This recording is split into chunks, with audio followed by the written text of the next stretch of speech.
Bueno, bienvenidos por el sobreesfuerzo, juntas de evaluación, final de año, pero mejor momento para celebrar con la realidad LGTBI que va a presentar Mercedes y Alex.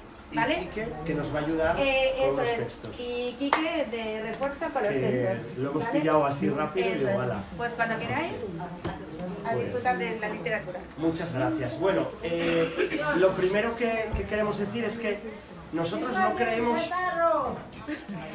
Nosotros no creemos que haya una literatura como tal LGTB, sino que hay libros que tratan sobre esa realidad, pero no creemos que haya una literatura como tal, ¿vale? Bueno, obviamente este es un tema que ya estaba preelegido, es decir, que se montaron una serie de temas y nosotros escogimos este. Pero ayer, hablando con Mercedes para ultimar algunas cosas, leí en Twitter, bueno, la red social X, que ahora se llama X, un tuit de Nando que decía que él, que recorre muchísimos centros de toda España hablando de estas cosas, que se había dado cuenta de que había calado muchísimo en los adolescentes y en los jóvenes la negación de la violencia de género y que estaban muchos en contra de la realidad trans. Entonces, bueno, sobre esa base, pues vamos a empezar, ¿vale? El primero de los textos, que lo va a leer Mercedes, nuestra compañera, es un texto de Irene Vallejo, a la que seguramente todos conocéis por El infinito en un junco, pero bueno, es un texto de una revista que es muy interesante y nos entronca con lo que Susana y Ruth y José, que hoy no está, nos contaron en la última sesión sobre el otro, sobre la otredad y sobre lo diferente, ¿vale? Entonces juntamos esto con lo siguiente y luego ya nos metemos de lleno en ello. Cuando quieras, Mercedes. Gracias. En el temblor de los cuentos late la sombra del monstruo. Dos mujeres fueron pioneras en la novela de terror moderna, la española María de Zayas y la inglesa Mary Shelley, que hibridó oscuros relatos góticos del pasado con la naciente ciencia ficción. De forma fulgurante, lo siniestro irrumpió en la mansada realidad cotidiana, territorio familiar para las escritoras, excluidas durante siglos de la vida pública, centinelas del hogar, de sus rutinas y ruinas. Quizá por eso fue durante décadas un género tachado de infantil y menospreciado. Cuando Mary Godwin inventó a su criatura más famosa en 1816, ya infringía los códigos de la época al vivir con el poeta Percy Shelley y tener hijos sin casarse. Los prejuicios sociales afectaron a las ventas del libro y la autora fue condenada al ostracismo. Como afirma su biógrafa Charlotte Gordon, a principios del siglo XIX las mujeres artistas eran monstruosas por definición. La mirada de Mary Shelley hacia su protagonista es siempre compasiva. Rechazado por su creador Victor Frankenstein, representa la orfandad y el anhelo de la compañía, en un eco de la infancia solitaria de la propia escritora. Huyendo del laboratorio de Ingolstadt, donde despertó a la vida, encuentra cobijo en el cobertizo de una granja.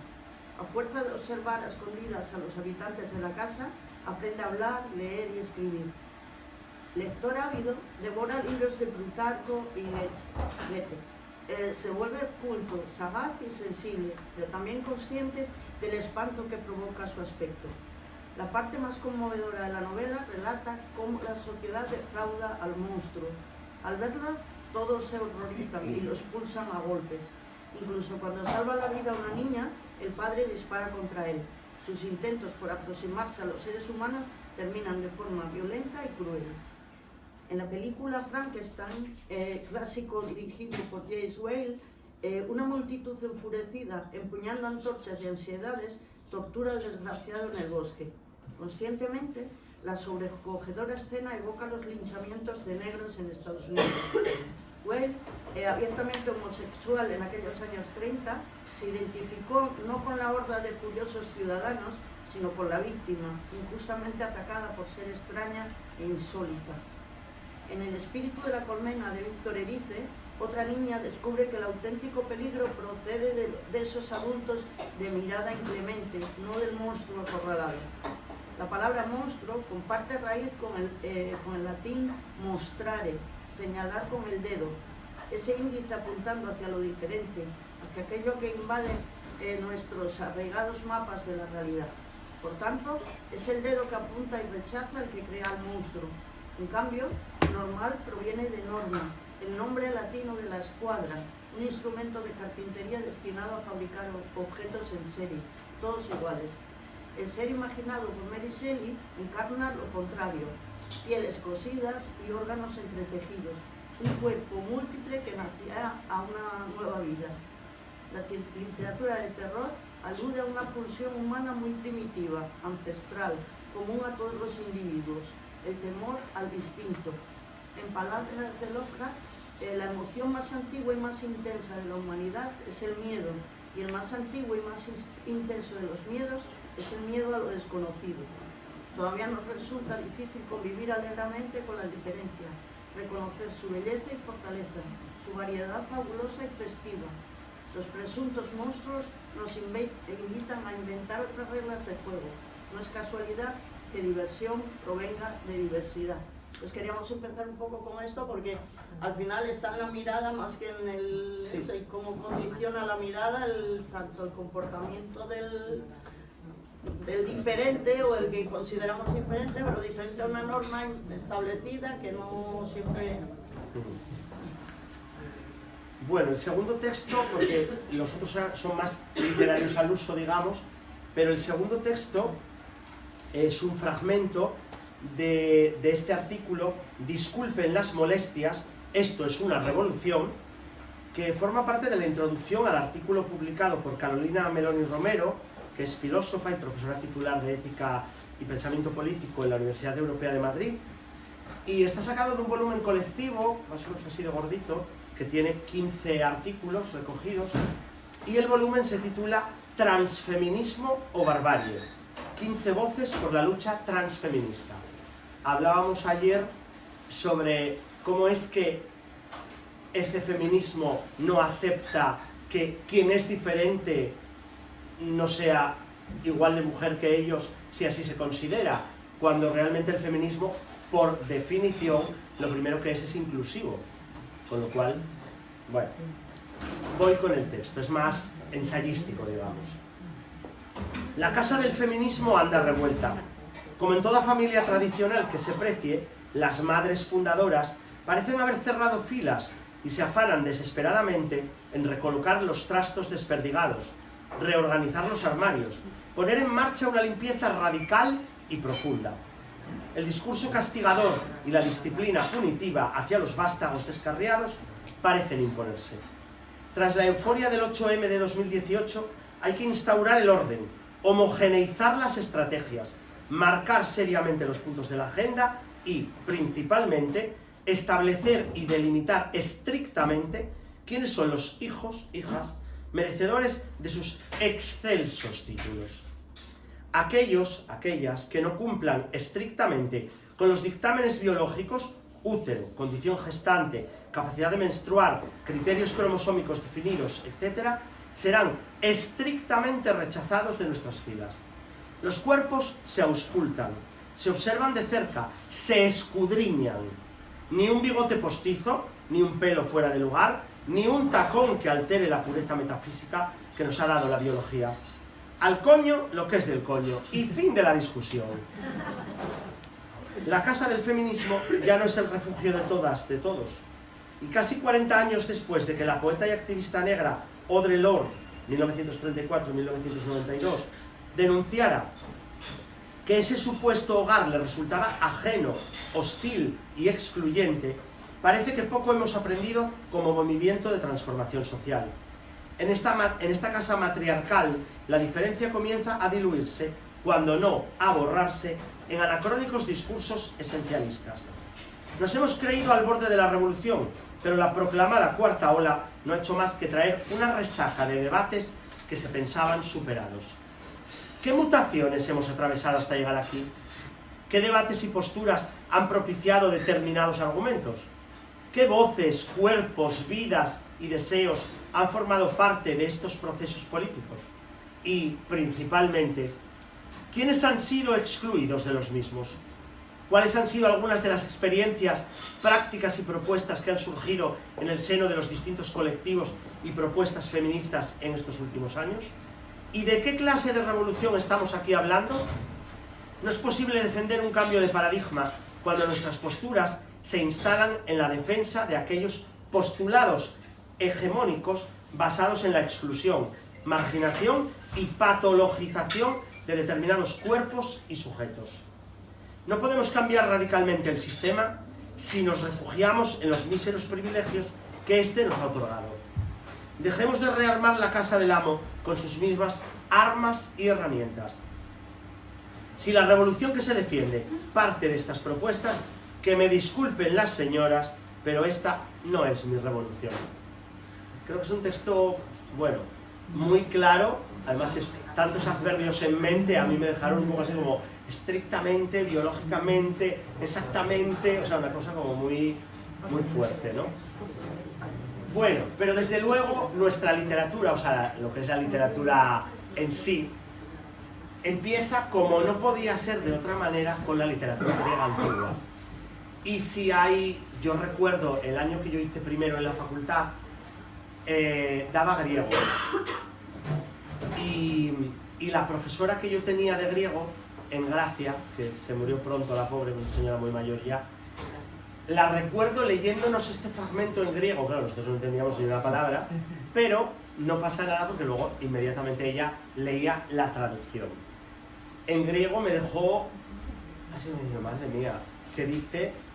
Pero ella se la veía súper sentida, leía aquello como muy sentido, porque claro, no entendíamos nada. Pero dijo, no se preocupen ustedes que ahora vamos a leer la traducción. Bueno, no sé si la traducción era exactamente esta, pero bueno, más o menos es el momento del canto 24, de la Ilíada, en el que Aquiles recuerda a su amado Patroclo. ¡Ay de mí! En otro tiempo desdichado, el más querido de mis compañeros, tú mismo en mi propia tienda me traías la comida gustosa, enseguida y con diligencia, cuando se apresuraban los aqueos por llevar a los troyanos, domadores de caballos, la dolorosa guerra. Y ahora yaces atravesado, mientras mi corazón se priva de comida y bebida que han quedado guardadas por tu pérdida. No sufriría nada peor ni que supiera que mi padre ha muerto, quien tal vez ahora en tía derrama tiernas lágrimas por la ausencia de su hijo que, en un país extranjero, a causa de la funesta Helena, lucha contra los troyanos. Ni que hubiese muerto mi querido hijo que se cría en Estiro, si todavía vive, Neoptolemo, igual a un dios. Antes, por el contrario, mi espíritu guardaba en el pecho la esperanza de que yo moriría lejos de Argos, rica en caballos, aquí, en Troya, y que tú navegarías hacia Tía y a mi hijo en una veloz nave negra, conducirías de Estiro y le mostrarías cada una de mis cosas, mis posesiones y criadas, y mi gran casa de alto techo.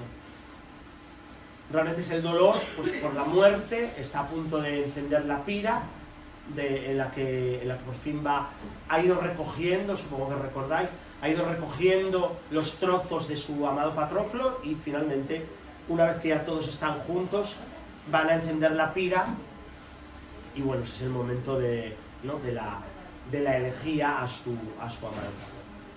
Pero en la literatura griega estamos también con nuestra poeta maravillosa, que es Safo de Lesbos. Mercedes. Pero que viene el lesbianismo, ¿no?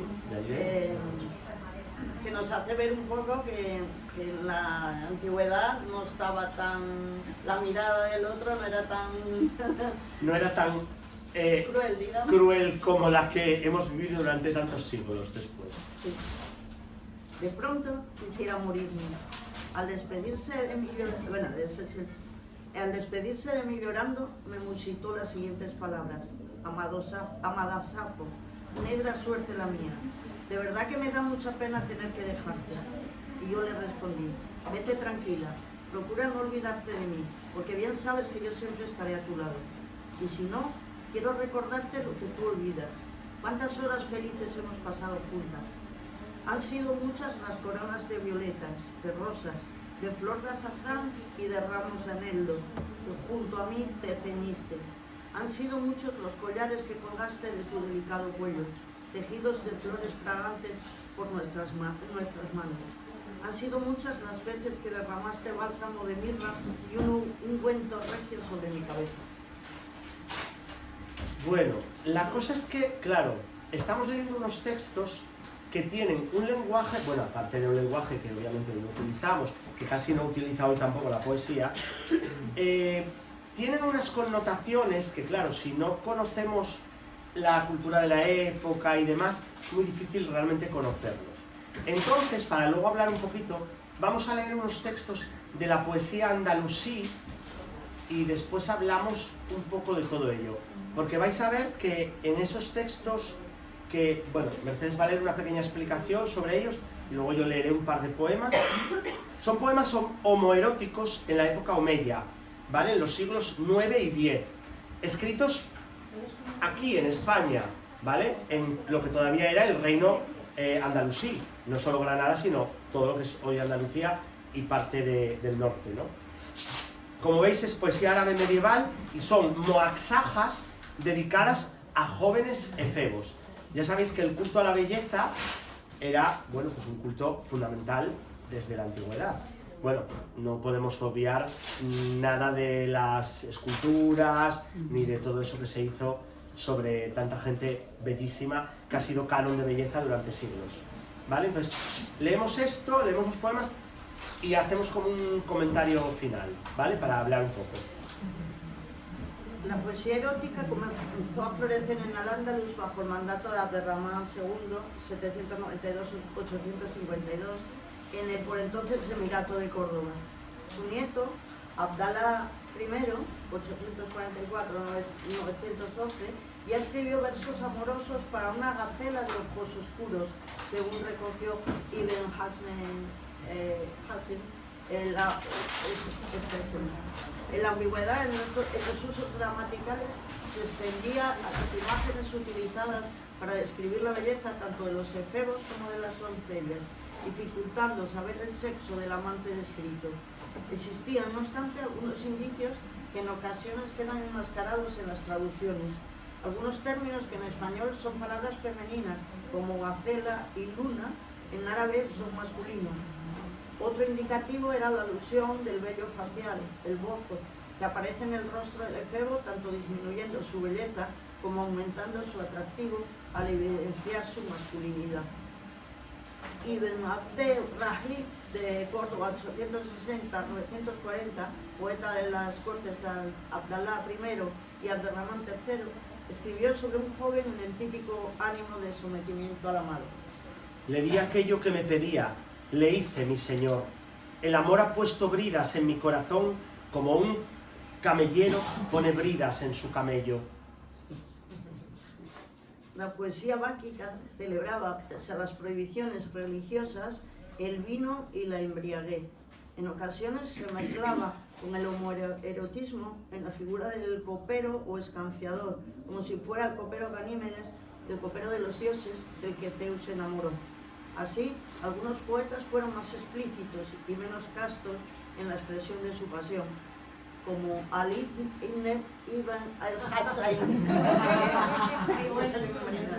Sí, pero bueno, es difícil, ¿no? El árabe. Bueno, fijaos en este poema, dice: ¿cuántas noches me han servido las copas, las manos de un corzo que me compromete? Me hacía beber de sus ojos y de su mano, y era embriaguez sobre embriaguez, pasión sobre pasión. Yo tomaba los besos de sus mejillas y mojaba mis labios en su boca, ambas más dulces que la miel. Era relativamente frecuente en la poesía amorosa árabe que el objeto del deseo fuera un esclavo o cautivo. No era extraño que se tratara de gente rubia. El mismo Ibn Hasan señalaba que varios califas se inclinaban hacia el color rubio, incluso que muchos de ellos, por herencia materna y dada esta preferencia familiar, eran rubios y de ojos azules. Yusuf ibn Harun al-Rama, del siglo X-XI, escribió sobre un esclavo rubio. Turbado por las miradas, te parecería que acababa de despertarse del sopor del sueño. La blancura y rubicundez se asocian en la belleza, sin que sean contrarias, pues son semejantes. Como cadenas de oro rojizo sobre un rostro de plata, así la aurora blanca y rubia es la que parece imitarle. Cuando aparece el rubor en sus mejillas, es como el vino puro en cristal de roca. Realmente todos estos poemas y la elegía de Aquiles sobre Patroclo y el poema de Safo nos remiten a lo que luego fue nuestra literatura, o sea, nuestra poesía medieval, pero la primera poesía lírica, la de las jarchas, las cantigas de amigo, todas estas. Yo recuerdo que hace muchos años vino a nuestro simposio un profesor de la UNED de Madrid, no recuerdo su nombre, no lo recuerdo, bueno, y este señor venía a explicar todos los símbolos que había en esa primitiva lírica peninsular y decía, ninguno de estos poemas dice lo que realmente está diciendo, porque los símbolos son símbolos eróticos, todos ellos. La gacela, el corzo, el agua del mar, el agua del río, el no sé qué. Y esto pasa lo mismo. Todo lo que dicen aquí estos poetas tiene una segunda lectura, porque es una lectura que, bueno, también como sabéis, como decía antes Mercedes, que claro, la cultura árabe no permitía todo esto. Entonces, claro, había que taparlo, la gacela, no sé qué, bueno, claro, porque parecía otras cosas, pero no lo era. ¿Vale? Pues bueno, un poco esa era la explicación que os queríamos dar de bueno, todo este tipo de lenguaje. Que tenemos todavía dos poemas ya barrocos y renacentistas, pero bueno, que ya son más avanzados, y luego ya dejamos los siglos XVIII y XIX porque era demasiado y pasamos al siglo XX. ¿Vale? Bueno, no sé si queréis comentar algo. Bueno, si no, cuando acabemos con Teresa, bueno, es que yo siempre le llamo Teresa, perdón, con Sor Juana Inés, perdón, pues ya, como ahí comenzamos luego el siglo XX, si queréis, pues comentáis, ¿vale? Bueno, una vez por casualidad, aquí en la librería Gil de Pombo, me encontré con un libro de sonetos que dije, no puede ser, esto debe de estar mal el nombre, porque ponía Miguel Ángel Buonarroti, y dije, no, porque este era escultor y pintor y todo esto, pero no... Yo no sabía que había escrito nada, vamos, escrito literatura. Sonetos de Miguel Ángel Buonarroti. Bueno, pues me lo llevé, bueno, a ver qué cuenta este. Resulta que todo ese libro de sonetos está dedicado a su amado Tommaso Cavalieri, un joven de 23 años al que conoció cuando Miguel Ángel, que sabéis que era un prodigio, tenía 57, o sea... Vamos, que era un señor, era un anciano, porque en aquella época, con 57 años, era un anciano, y este era un joven de 23 del que se enamoró y al que le dedicó todo un libro de sonetos, pero, bueno, yo voy a leer uno, por supuesto, pero bueno, para que os hagáis una idea de... Entonces, este soneto se titula, concretamente, A Cavalieri, que es Tommaso Cavalieri, su amado. Realmente él vivieron, desde que se conocieron, hasta que murió Miguel Ángel, que claro, obviamente murió mucho antes que Cavalieri, vivieron juntos y el poeta, bueno, es que claro, yo digo el pintor y escultor porque para mí es pintor y escultor, pero bueno, el poeta le dedicó unos sonetos verdaderamente preciosos, pues un poco también del estilo de los de Shakespeare, que no hemos cogido, pero también se podrían coger, porque realmente así es. Veo con vuestros bellos ojos una dulce luz, que con los míos ciegos ya ver no puedo. Llevo con vuestros pies un peso adosado, que de los míos no es ya costumbre. Vuelo con vuestras alas sin plumas, con vuestro ingenio al cielo siempre aspiro. De vuestro arbitrio estoy pálido y rojo, frito al sol, calor en las más frías brumas. En vuestro querer está solo el mío. Mis pensamientos en vuestro corazón se hacen. En vuestro aliento están mis palabras, como la luna, así solo me parece estar, que nuestros ojos en el cielo ver no saben, sino aquello que enciende el sol. Como veis también, pues eso, luz, sol, sombra, todo palabras que se utilizaban en lugar de otras palabras que realmente estaban indicando lo que realmente querían decir. Cuando quieres. Y ahora una monja, una cosa es, unas teorías, hay dos teorías contrapuestas, tanto en lo que puede ocultar este poema como en su propia vida, que no se sabe si fue monja para dedicarse a la literatura y a no aceptar o no casarse, y entonces prefirió elegir este camino. Como y nuestra también Teresa, en este sentido, como nuestra sí, Teresa de Jesús. sí, sí. Y en este caso, pues la lisi que oculta, bueno, que está detrás de este poema es María Luisa Gonzaga, que era fue mecenas de Sor Juana, virreina, y que, bueno, se puede interpretar que no se sabe si hubo relación amorosa ahí, por lo menos amor. Hombre, amor por lo menos casto hubo, Sí. porque ella o sea, fue su mecenas, y todos los libros que de Sor Juana aparecieron en Madrid de poesía y luego de teatro, las grandes obras de teatro de Sor Juana, fue ella quien las sufragó. Bueno, ella y el virrey y la virreina. Entonces, bueno, hay un libro, no recuerdo el título, pero bueno, lo podéis buscar, Poemas de amor de Juana Inés de la Cruz a la virreina, que son todos los sonetos y otras composiciones que ella dedicó a esta María Luisa Gonzaga, que era grande de España. Esta era una, bueno, por eso era la virreina, claro, porque era marquesa o bueno, de estos títulos así nobiliarios muy fuertes, ¿no?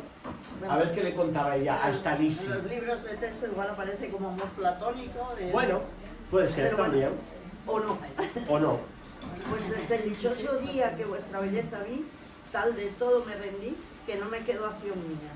Por lo cual, señora, muestro, y a decir mi amor se atreve, que nadie pagaros debe, que vos honréis lo que es vuestro. Yo adoro a Lisi, pero no pretendo que Lisi corresponda a mi fineza, pues si juzgo posible su belleza, a su decoro y mi aprehensión ofendo. Bueno, la verdad es que si leyerais todos estos poemas, que son como 40 o así de este libro, realmente podríamos pensar que es así. ¿Y el virrey qué opinaba? Bueno, el virrey no contaba mucho en esta ocasión. Sí, él se dedicaba más a la política y ella más a las artes, a la literatura. Bueno, pequeño recordatorio, perdonadme, quiero recordar a nuestra amiga Sandra, que fue la que nos trajo a Sor Juana Inés en su momento como algo maravilloso. Bueno, simplemente un recuerdo para ella que seguro que nos está escuchando. Bueno, pasamos al siglo XX, entonces si queréis comentar algo hasta aquí. Bueno, no, digo, este poema de Juana Inés tiene ecos de Lope, como veis. Bueno, Lope y Calderón son sus maestros, y todas las comedias que escribe, tanto las de capa y espada, como las comedias más serias y los actos sacramentales, ella dice que es deudora total y absoluta de Lope y de Calderón. Bueno, como obviamente no puede ser de otra manera, ¿verdad? A los maestros. Pero ella, os digo, en aquella que leíamos con Sandra, los supera con creces, ¿eh?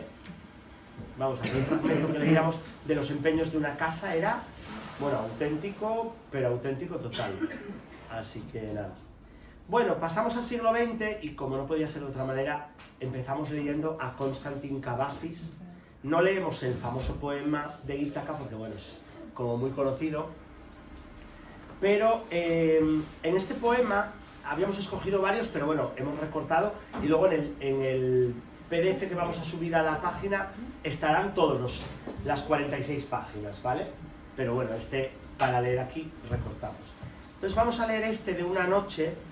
Dice, en este poema evoca vivencias del pasado, en concreto uno de sus encuentros homoeróticos. La intención de describir un ambiente sin belleza, sucio y desagradable, sirve para que contraste con la pasión erótica que va a describir a continuación. Una noche.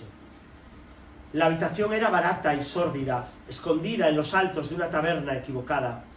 Desde la ventana se veía la calle sucia y estrecha. Desde abajo llegaban las voces de los obreros, jugando cartas y divirtiéndose. Y allí, en la usada y ordinaria cama, tuve el cuerpo del amor, me embriagué con los rojos y voluptuosos labios, y ahora, cuando lo escribo después de tantos años, solo en la casa, me embriagan otra vez. Habrá más, pero bueno, esto para lanzar ahí. Bueno, y pasamos a la que nosotros creemos que es la gran escritora maravillosa del siglo XX que trata todos estos temas, cualquiera de ellos, podemos encontrar cualquiera de ellos, que no es otra que Virginia Woolf. Y vamos a leer, no el que leyó nuestra Sue, que ella leyó otro, nosotros vamos a leer un fragmento de Orlando, como no podía ser de otra manera, claro, con todo el Orlando, que si es mujer, que si es hombre, de repente es hombre, de repente es mujer, ese cambio no se nota, es maravilloso, porque con todo lo que conlleva ahora, bueno, todo el cambio y demás, bueno, pues ella lo contó muy bien y nos lo dijo de otra manera mucho más bonita. Bueno, Orlando, que es de 1928,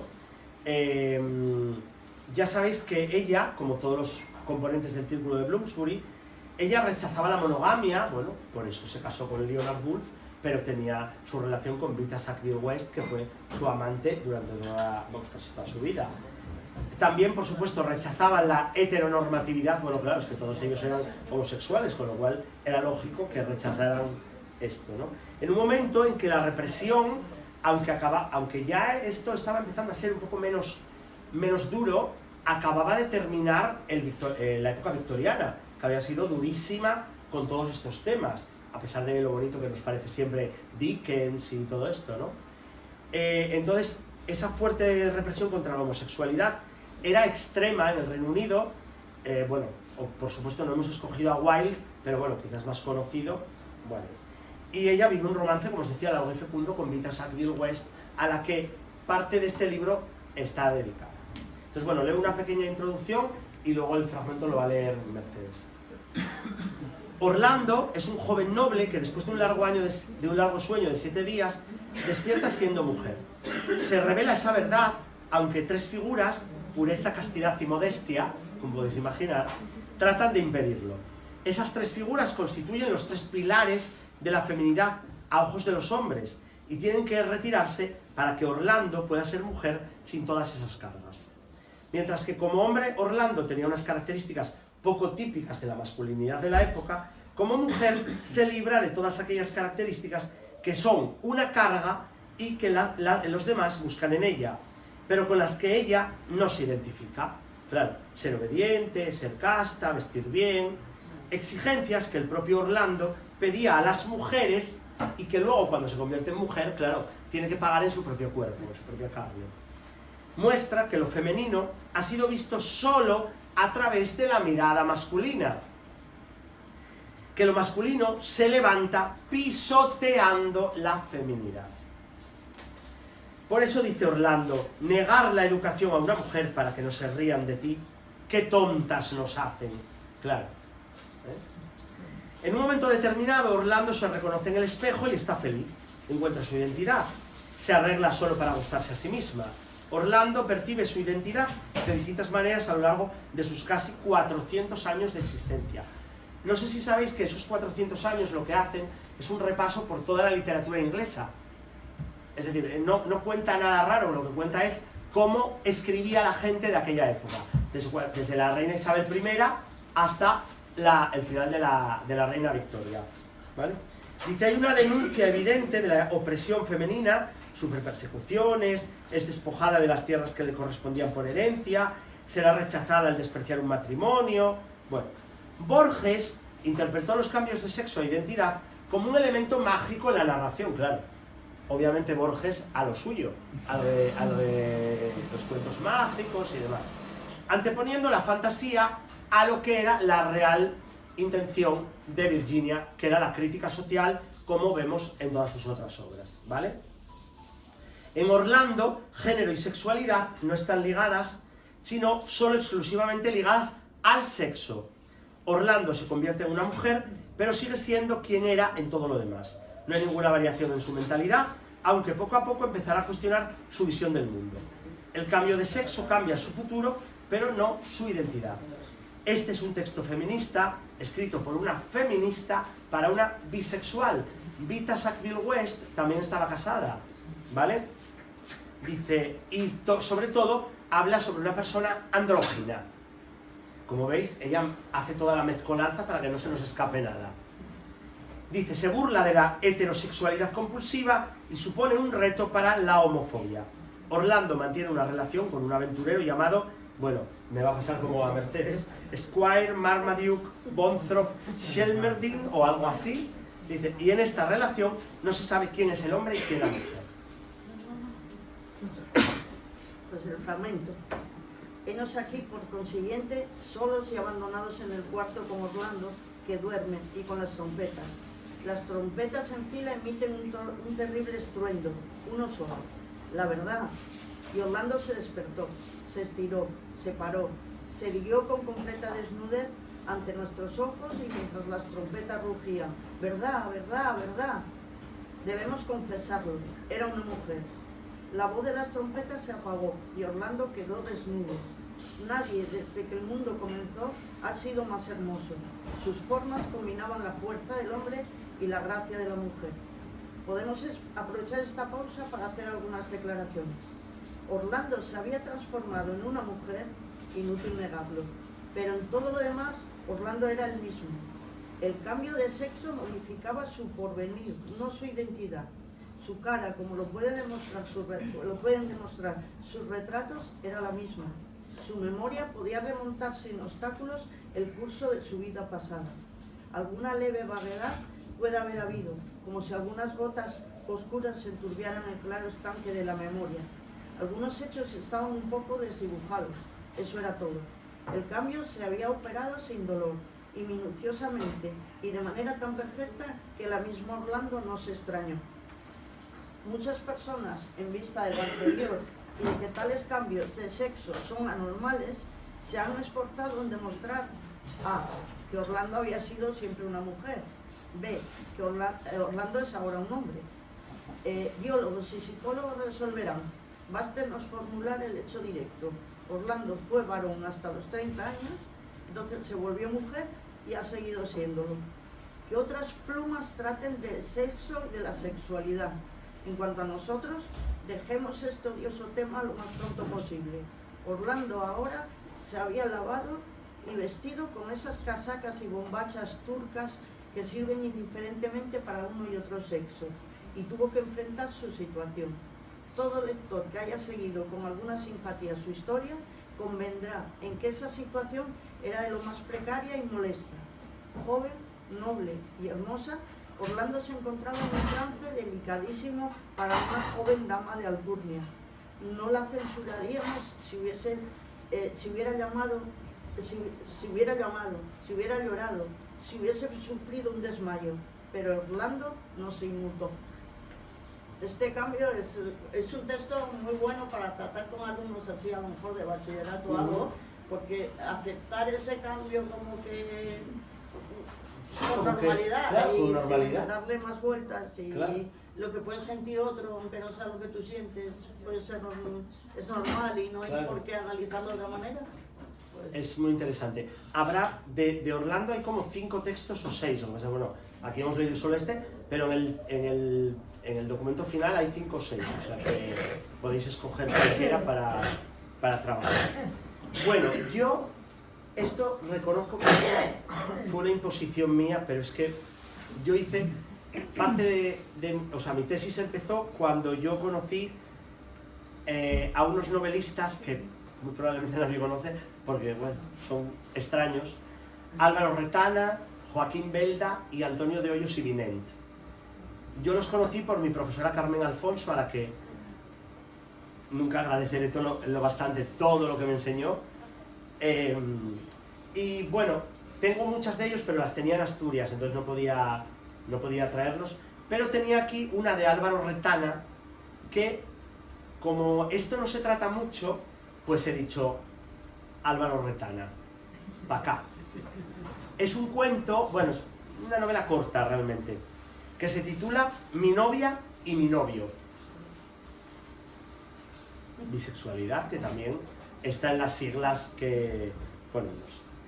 Bueno, la vida de Álvaro Retana, si buscáis en internet, es una vida, bueno, el cuplé, los toros, bueno, lo típico de los años 20, de esos, bueno, que en Estados Unidos eran los Happy 20s, pero bueno, quiero decir que aquí también fueron momentos de gran expansión, de la cultura, del sexo, de todo. Entonces este Álvaro Retana tuvo una vida bastante maravillosa con todo lo que hacía, a nivel sexual, a nivel literario, a nivel de todo, y sin embargo tuvo un final terrible. Lo asesinó un chico al que había invitado a su casa. Bueno, quiero decir, un chico joven, al que había invitado probablemente para mantener relaciones. Pero bueno, es una vida dura la de estos tres, sobre todo la de Antonio de Hoyos y la de Álvaro Retana. Si os interesa, bueno, tengo muchas cosas que os puedo dejar, porque claro, ya veréis que el estilo es muy años 20. El protagonista de la historia es el propio autor, es el propio Álvaro Retana, que va en un barco no me acuerdo, en un tren, no sé, no me acuerdo ahora mismo, pero ahora lo leemos, y de repente hay alguien que lo reconoce, un hermano, una hermana y una madre, y él no quiere, o sea, cuando dicen, ay, ¿es usted Álvaro Retana? Y él dice, no, yo no soy, yo tal. Él no quiere que lo reconozcan porque, claro, teme que alguien le diga esa vida escandalosa y loca que lleva, ¿no? Entonces dice, es muy grave confesarlo, pero no soy feliz. Hoy, ver realizados nuestros sueños locos de ambición y sentirse muy alto, pero solo, sin una madre comprensiva, un amigo leal o una querida, inteligente y fiel, es un castigo que la vida reserva a innumerables vencedores de la celebridad. Y yo, que puedo envanecerme de haber logrado hoy todo cuanto soñé en mi adolescencia, he visto con sorpresa que me falta el rayito azul de la ilusión y ese amuleto sin el cual la gloria es una felicidad incompleta. Lo que daría yo por encontrar una muchacha inteligente y comprensiva, amable y bondadosa, aunque no fuese guapa, capaz de adivinar todo el tesoro de ternura que reservo para un primer amor que nunca llega. Lo que daría yo por hallar un amigo equilibrado y honorable, capaz de comprender las inquietudes de mi espíritu anhelante de reposo, que compartiera mis alegrías y mis desilusiones. Bueno, como veis, lo de amigo también es el lenguaje que se oculta. Pero ni ella ni él se han presentado todavía, y he de resignarme a engañar mi impaciencia con esa corte de amantes frívolas y de amigos ligeros que se agitan en torno a mí durante cortas temporadas y que desaparecen con la misma facilidad con que vinieron, sin dejar el recuerdo de una hora de intensidad espiritual o apasionada. Abismado en mis reflexiones, no advertí que uno de mis compañeros de departamento había salido también al pasillo y me contemplaba con fijeza. Era un muchacho encantador, de unos 16 años, con unos ojos negros, acariciados por la sombra de unas pestañas largas y arqueadas, que hacían el encanto de aquel rostro abobado en que no se sabía qué admirar más, si la perfección helénica de la nariz, la suavidad del óvalo o el dibujo de la boca. Era un soberbio adolescente que en tiempos del emperador Adriano hubiese competido con el auténtico Antinoo, por sus rubios cabellos y su arrogancia aristocrática. Pero a pesar de su aspecto de arcángel inocente, de sus miradas cálidas y tiernas, sonreía malignamente, como si toda la malicia de un alma, curiosa y envenenada de perversidad, asomara a los labios golosos y encendidos. Desde nuestra llegada a Barcelona, Graciela y Tito, que eran los hermanos, y yo habíamos formado un trío tan perfectamente acoplado que servía de tranquilidad a la cantante, que era la madre. Pues ella siempre había deseado para sus hijos la compañía de personas serias y respetables como yo, que supiesen armonizar al uno con el otro.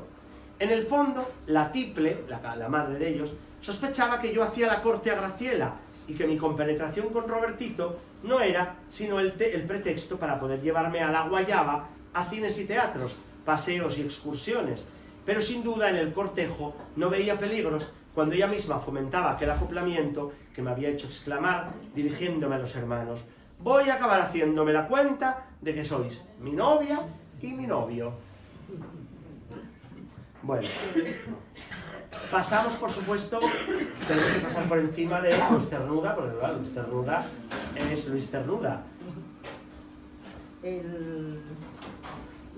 No sé, que transmite muy bien lo que puede sentir alguien que tiene que callarse lo que ama de verdad, o tener que callarse, no poder contarlo, que de verdad sí, o contarlo pero no decir con quién lo sigue.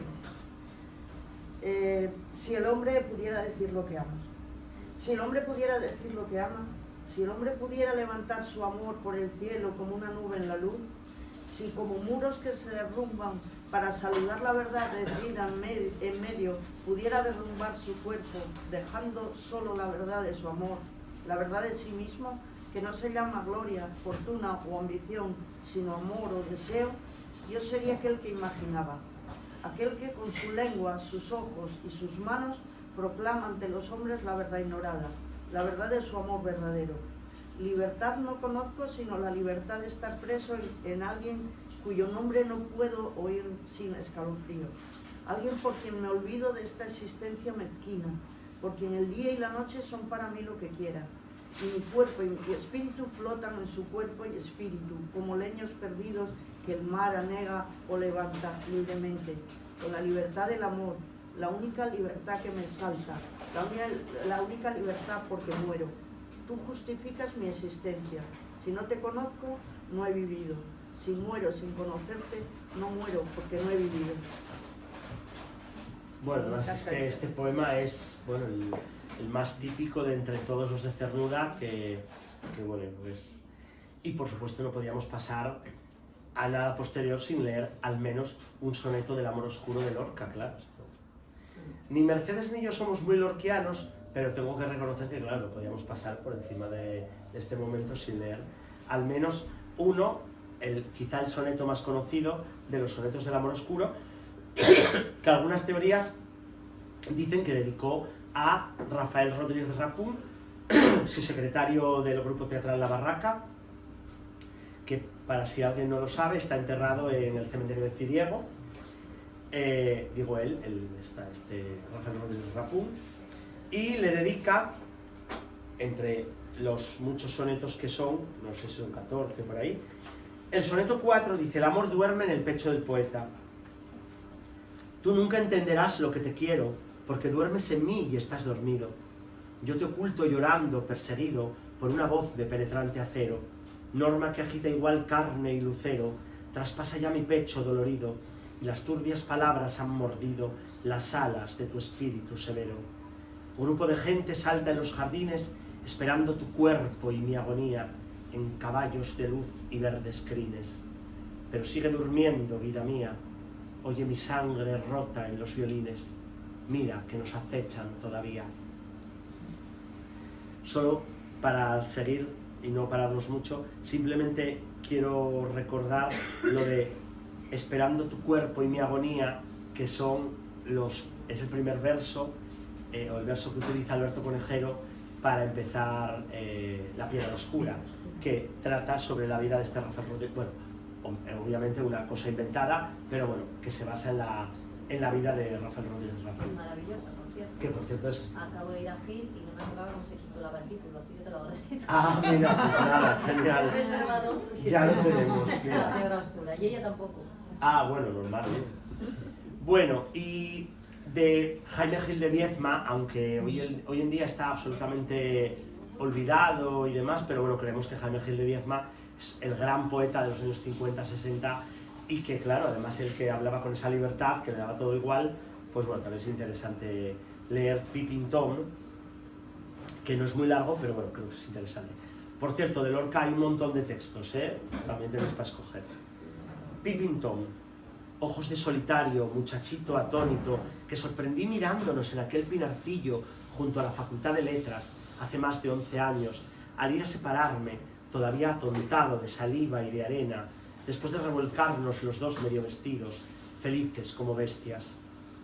Te recuerdo, es curioso con qué reconcentrada intensidad de símbolo va unido a aquella historia mi primera experiencia de amor correspondido. A veces me pregunto qué habrá sido de ti, y si ahora en tus noches junto a un cuerpo vuelve la vieja escena y todavía espías nuestros besos. Así vuelve a mí el deseo, a mí desde el pasado, como un grito inconexo, la imagen de tus ojos, expresión de mi propio deseo. Quedaron bien estos dos juntos porque es como Sí. el que se lo calla y el que lo dice. Exacto, el que se lo calla y el que lo dice. Muy interesante, sí. Bueno, y ahora empezamos textos de novela y de teatro, ya todos muy cercanos, de los últimos 20-30 años. Y el primero de ellos es de una novela que yo conocí primero en una película de Ventura Pons, no sé si a alguien le suena, Junto al pianista. No, la película no se tituló Junto al pianista, ese es el título de la novela. Se tituló El pasador de páginas, la película. Ventura Pons, años 2000, alrededor del 2000 y poco. Bueno, Junto al pianista es una novela de David Leavitt en la que cuenta la primera experiencia sexual de un joven que tiene como su ídolo es un pianista de fama reconocida y con el que acaba teniendo pues su primera experiencia. Dice Paul Porterfield, que es el joven, es un joven que sueña con ser un gran pianista ovacionado en los teatros del mundo.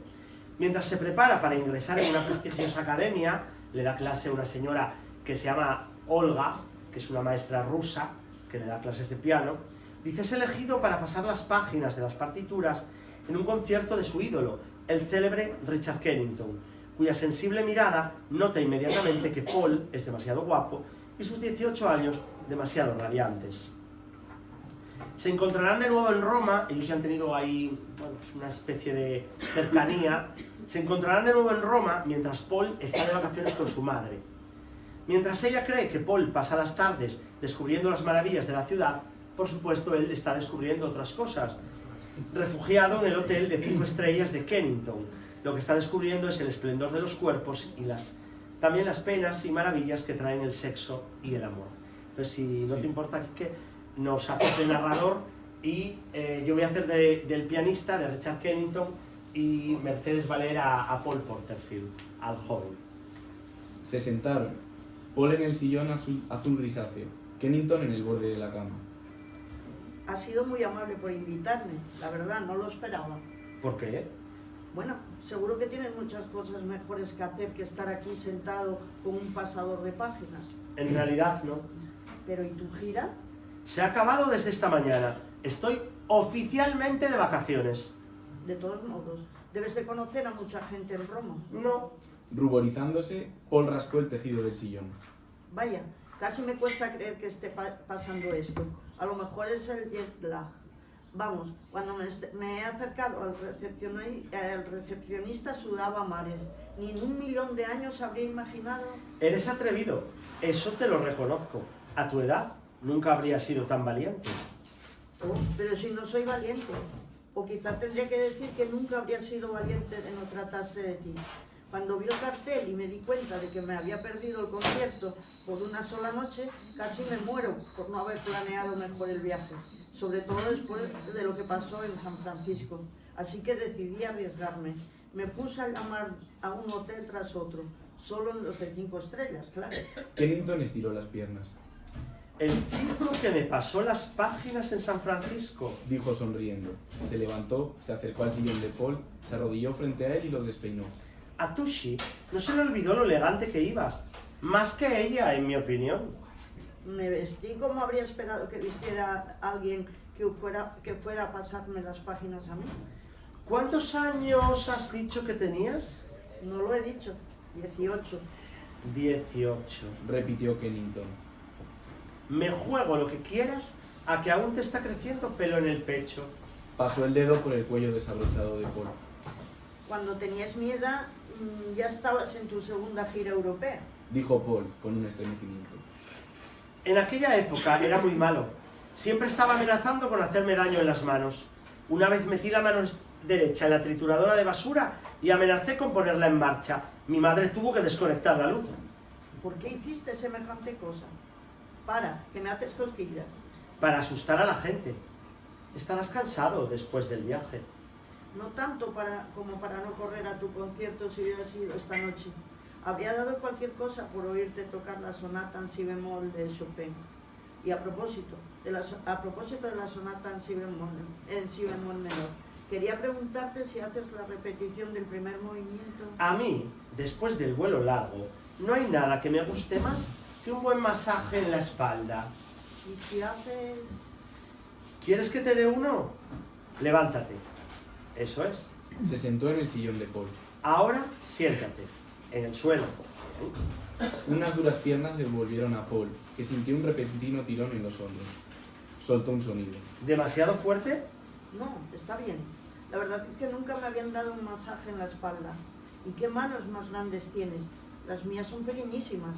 La señora Novotna dice que eso no importa, que no todo el mundo tiene unas manos como Rachmaninoff. Separó los dedos. Kennington, apartando la mano derecha del hombro de Paul, la apretó contra su palma abierta. La mía no es mucho mayor. Venga ya, tu índice debe de ser 1 centímetro más largo que el mío. Pero volviendo a la sonata en sí... ¿No hablas de otra cosa que no sea de música? Claro, de muchas cosas. Kennington enrolló sus dedos en los de Paul y los cerró. Pues entonces, hagamos un trato. Susurró al oído de Paul. Vamos a dejar de hablar de música, al menos esta noche. Uy, me perdí. Muy bien. Estaba mirando para no cambiar de... Muy bien. Paul miró la entidad común formada por sus manos. Kennington lo soltó y reanudó su masaje. Venga, cuéntame algo de ti, Paul. Al fin y al cabo, si vamos a ser amigos, no parece justo que sepas tanto sobre mí cuando yo no sé nada sobre ti. ¿Qué quieres que te cuente? Lo que quieras. Eso es tuyo. ¿Estás casado? ¿Cómo voy a estarlo? Solo tengo 18 años. Pero seguro que tienes novia. No. ¿Y novio? Paul no dijo nada. Muy bien. Ahora que te he interrogado, puedes hacerme todas las preguntas que quieras, siempre que no sean musicales. Bueno, sé que no estás casado. ¿Tienes novia? No. ¿Te sorprende? Bueno, había supuesto que tú y la señorita Strauss... ¿Tushi? Kennington rió. Me temo que soy demasiado mayor para Tushi. Pero, ¿no es ella mayor que tú? No lo suficiente para su gusto. Paul volvió a quedarse callado. Cerrando los ojos, empezó a relajarse al ritmo de las manos de Kennington. Bien, por fin te estás relajando. Un vuelo largo es un infierno para los hombros, te lo aseguro. Kennington interrumpió su masaje. Mira, tengo una idea. ¿Por qué no te echas en la cama? Así podré darte un masaje de verdad. Asintiendo, Paul se puso en pie. Puedes dejar la ropa en la silla. Continuó Kennington. La ropa. No puedo darte un masaje en condiciones con la ropa puesta, ¿verdad? Comprendo. Paul estuvo de acuerdo. Dándose la vuelta, empezó a desabotonarse, un tanto cautelosamente, la camisa. Kennington lo contempló. A decir verdad, su propio descaro lo asombraba un poco. Al fin y al cabo, el ofrecimiento de un masaje es con mucho la táctica de seducción más cínica, pues ¿acaso no constituye la esencia de cinismo cubrir el propósito lascivo con un finísimo velo de corrección? ¿Un velo tan fino que cualquiera que no vea a través de él solo pueda culparse a sí mismo? Y, sin embargo, le costaba creer que Paul hubiera acudido a su hotel a las 9 de la noche solo para hablar de octavas. Paul acabó con la camisa. Voy a buscar una toalla. Dijo Kennington, y se dirigió al cuarto de baño. Cuando regresó con una toalla y una loción para el cuerpo en la mano, Paul estaba en ropa interior junto a la silla. Es mejor que te saques también la camiseta. Es lo que iba a hacer. Bajo las manos de Kennington, el cuerpo de Paul abandonó su leve y suave anquilosamiento. ¿Sabes lo que me dijo una vez la señora Novotna? Me dijo que Cecil Barrier fue discípula suya. Hace poner en sus contratos que haya masajista en todos los hoteles en los que se aloja. Muy propio de Cecil. ¿Es amiga tuya? Conocida. Pues a lo mejor me puedes explicar qué le pasa en el disco de Haydn. Ya sé que le han hecho una crítica muy buena en Gramophone, pero aún así... Kennington le dio una ligera palmada en la nuca. Pensaba que habíamos hecho un trato para no hablar de música. Lo había olvidado. ¿Por qué no te callas y te relajas? No vas a aprender a tocar Chopin hasta que no aprendas a relajarte. Bueno, esta novela es una novela, pues eso, de un adolescente. Bueno. Otra historia distinta es la de Esplendor. Algunos de los que estáis aquí la leímos para el Club de Lectura hace unos años. Esplendor de Margaret Mazzantini cuenta la vida, durante un montón de años, de Constantino y Guido, que son dos niños vecinos del mismo edificio, en Roma. Aquel, Constantino, es hijo del portero, sufrido y atormentado, y Guido vive en la 4ª planta. Es intrépido e inquieto, por supuesto, de una familia burguesa, como podéis imaginar por los pisos.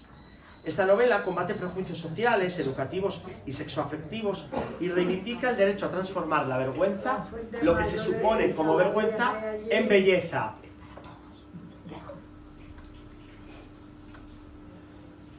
Bueno, al final de su juventud, Constantino se queda en Roma trabajando como militar, mientras Guido se ha ido a Londres y se ha casado con Izumi, una chica japonesa. En este fragmento, Constantino ha ido a ver a Guido a Londres, a su casa. Nos levantamos de la mesa y ahora Constantino está en el sofá con una pierna cruzada sobre la otra. Estoy sentado un poco lejos de él en mi mecedora, donde me balanceo en vano las noches de violencia interior. Saboreo esta ligera distancia que me lo devuelve en paz, entero, un retrato revelado. Y de nuevo siento el luto de mi madre, esa vela en el fondo de mi vida, porque Constantino fue mi madre el día que me cogió y me dijo: no mires la oscuridad, mírame a mí, mira este esplendor. Ahora tengo miedo de que pueda irse y no volver nunca más. Ahora que ha estado aquí en mi casa, que ha visto dónde vivo, con quién duermo, ahora que todo esto le es familiar y podrá recordarlo, ahora que me parece que todo lo que he construido es para él. He vivido todos estos años esperándolo a él, esperando este momento relajado. Nada de esto tendrá sentido sin su mirada. Cuando el negro vacío de su cuerpo ido quede en este sofá y yo pueda mirarlo fijamente en la oscuridad, ahora que este cigarrillo se ha consumido casi. Todavía podemos parecer dos hombres cualesquiera. Subimos al coche como dos autómatas, yo aquí, él ahí. Conduzco en la oscuridad de las farolas, faros relampagueantes, rayas fluorescentes de túnel, luces del Támesis, rótulos de cine y tiendas. Su mano vuelve a estar sobre la mía, cambia las marchas conmigo. Mira el panorama como un turista perdido. Han pasado 20 años. No lo dejaré marchar así. Está en mi coche. Lo estoy llevando y no sé a dónde. Hace años que vive encerrado en mi cabeza. Parece cansadísimo. Ven aquí. Se apoya en mi hombro. Conduzco un rato así, con esa cabeza tan cerca de mí. Dejo el volante y la acaricio. La vuelo y respiro. Ya nos estamos besando. Ha dado un buen frenazo el coche. Espera, espera, mi amor. Su boca abierta de par en par, que no pone ninguna resistencia, parece una especie de fuente seca que no bebe desde quién sabe cuánto tiempo. Noto el sabor a alcohol y a tabaco. Le toco el cuello, me sumerjo en sus hombros. Entramos con cara de miedo, con los ojos inyectados de espíritus que brotan como la lava, como la última lava del mundo. Soy agresivo, soy otro hombre. Golpeo con los nudillos en el mostrador y asoma un tipo. Se trata de un hombrecillo discreto, con un chaleco de lana.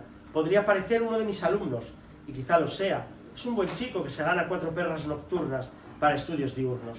Le pido una habitación, pido la llave, le pido el carné a Constantino, lo pongo sobre el mío y lo entrego, carné sobre carné, vida sobre vida. No hace falta que nos acompañes, chaval, encontraremos el camino. La llave entra pero se hunde. Hace falta un poco de calma para acertar en la cerradura. Me inclino, borracho y medio ciego, saco el mechero. Ya está. Cierra la puerta. Estamos dentro. Enciendo la luz. Hay una cama. Constantino le da un puñetazo al interruptor. Oscuridad, no total. Rendijas de persiana rota. Murmullo azul de luces de fósforo. Nuestro barco, después de un océano de tiempo. Bueno, sí, vamos a cortar Bueno, yo creo que vamos a cortar el 19, ¿no? Y leemos el 18 para... Que a lo mejor el 18 sí, lo podemos cortar también, pero Sí, que es muy interesante. es muy interesante. Encima hay representaciones teatrales que es muy útiles para los adolescentes, Para los chavales. porque es como cómo se siente un adolescente que nota estos cambios, vamos, que no es como el resto, como lo que triunfa en esa sociedad racista, violenta Sí, sí. ¿eh? Sí, sí, nada. No. Y que ese es cómo le afecta todos estos sentimientos de no ser comprendido en casa por la sociedad tan racista, o no solo racista, en este caso, que no entiende lo que siente él, lo que quiere. Bueno, ¿podemos saltarlo o leer? Ya está aquí y ya está. Porque es un trozo para que... Bueno, que llega al instituto y cuenta cómo lo tratan. Tenía 10 años. Como empezaba el bachillerato, era nuevo en el centro. Cuando aparecieron en el pasillo no los conocía, no sabía ni cómo se llamaban, cosa que no solía suceder en este centro pequeño, en que apenas si había 200 alumnos y donde todo el mundo se conocía enseguida. Andaban despacio, sonreían, no se les notaba ni pizca de agresividad, hasta tal punto que de entrada pensé que venían a conocerme. Pero ¿por qué iban a querer los mayores hablar conmigo, que era nuevo? El patio de recreo funcionaba igual que el resto del mundo. Los mayores no se trataban con los pequeños. Mi madre lo decía al hablar de los hombres. Yo se lo juro. Ya vamos terminando. 3 minutos. Mi madre lo decía al hablar de los obreros. Los pequeños no les interesamos a nadie, y menos todavía los mandamases. En el pasillo me preguntaron si yo era ese Belegel del que todo el mundo hablaba. Me hicieron esa pregunta que me pasé luego meses y años repitiéndome incansablemente. ¿Tú eres el marica? Esa pregunta, al hacérmela, me la grabaron para siempre, como un estigma, como eso que los griegos marcaban en el cuerpo, con el hierro al rojo o con el cuchillo, a los individuos que se apartaban de la norma y que era un peligro para la comunidad. Imposibilidad de librarme de ella. Lo que me quedó clavado fue la sorpresa, y eso que no era la primera vez que me decían algo así. Nunca se acostumbra uno a que lo insulten. Esto enlaza un poco con lo del texto inicial de lo diferente, de sentirse mirado por el otro y atacado y que nos respeten. Bueno, el texto 19 y el 21 los vamos a dejar y vamos a cerrar con el 20. El 19 es de Los amores diversos, de Nando López, y el 21 es de La edad de la ira, de Nando López, pero bueno, tenéis más fácil acceso, y quizá el 20 es el que más difícil acceso tiene, porque es una tirada muy pequeña. En principio fue un poemario, y luego se convirtió en una obra de teatro que hizo José Manuel Lucía Mejías, que es profesor de literatura en la Complutense en Madrid, y además de dramaturgo y poeta, y bueno, y un ilustre cervantista. Tiene ediciones del Quijote de, bueno, no sé, de miles y miles de sitios. Esta obra trata sobre... Él leyó una noticia en el periódico y sobre esa noticia hizo el poemario y la obra de teatro. Dos jóvenes iraníes de 17 años, Mahmoud y Ayaz, fueron condenados a morir en la horca por su relación. En la prensa salieron sus fotografías una vez colgados desde las dos grúas en que fueron asesinados. Sobre esta terrible noticia, los autores escriben primero un poemario y, como os digo, luego una obra de teatro. Entonces, lees La mujer, yo leo El hombre 1 y tú el 2, ¿vale? Venga. Ayaz. Sí. Y se llamaban Mahmoud y Ayaz, y tenían tan solo 17 años, y fueron ahorcados el 19 de julio. No lo olvidemos. Su historia tenía que haberse escrito con otros titulares, otras fotografías, pero no fue así. Llegaron llorando a la plaza, en la furgoneta de su angustia, llorando las lágrimas que no derramarán de viejos. Como otros tantos, yo he visto las fotografías, y llegaron como dos cachorros asustados, temblando entre el frío de tantas miradas, ante el abismo del final de su vida, antes incluso de haber intentado imaginarla. Fueron necesarios 4 brazos y una soga ajena de su cobardía. Fueron necesarios 2 hombres que escondieran sus corrompidos gestos tras el anonimato de un pañuelo. Fue necesario un juicio y la rápida sentencia de muerte. Y nuestro silencio. Perdón. No lo olvidemos. Fue también necesario nuestro silencio. Y se llamaban Mahmoud y Ayaz. Repitamos sus nombres hasta quedarnos sin labios. Mahmoud, Ayaz, Mahmoud, Ayaz. Recordemos su edad, esos 17 años que no serán jamás la sombra de un recuerdo, esos 18 que no les dejarán celebrar. Su historia tenía que haberse escrito con la tinta anónima de tantas otras vidas, con el guión ambicioso de la felicidad que vamos escribiendo en las esquinas interrogantes con las sorpresas cotidianas, pero no fue así. Fueron necesarias 2 grúas y el aire vertical de la mentira. Fueron necesarios dedos acusadores y la venganza familiar agazapada en el hueco cobarde de los ojos. Fue necesario un abanico de falsas acusaciones y de miedos, como uñas negras en la noche. Y nuestro silencio. No lo olvidemos nunca, fue también necesario nuestro silencio. Y se llamaban Mahmoud y Ayar, y sus nombres dieron la vuelta al mundo, colgados de las fotos de sus lágrimas, de las sogas asesinas en medio de la plaza. Imágenes que abrieron los telediarios y cerraron los comentarios en las tertulias durante semanas, apenas unos escasos meses, hasta que el vendaval de nuevas noticias, de nuevas muertes, de nuevos crímenes, terminaron por volverlos de nuevo invisibles, como a tantos otros, como a todos nosotros. Fueron necesarias declaraciones en el altar de la confusión y de la ignominia. Fueron necesarias miradas oblicuas y la arena movediza de los titulares y de los discursos de las embajadas. Es decir, lo que se necesitaba era que todo el mundo no dijera nada para que siguiera todo como hasta ese momento. Bueno, hay muchísimos textos, algunos no hemos leído, va a haber muchos más. Tenéis, bueno, montones para escoger y llevarlos, ¿vale? Gracias.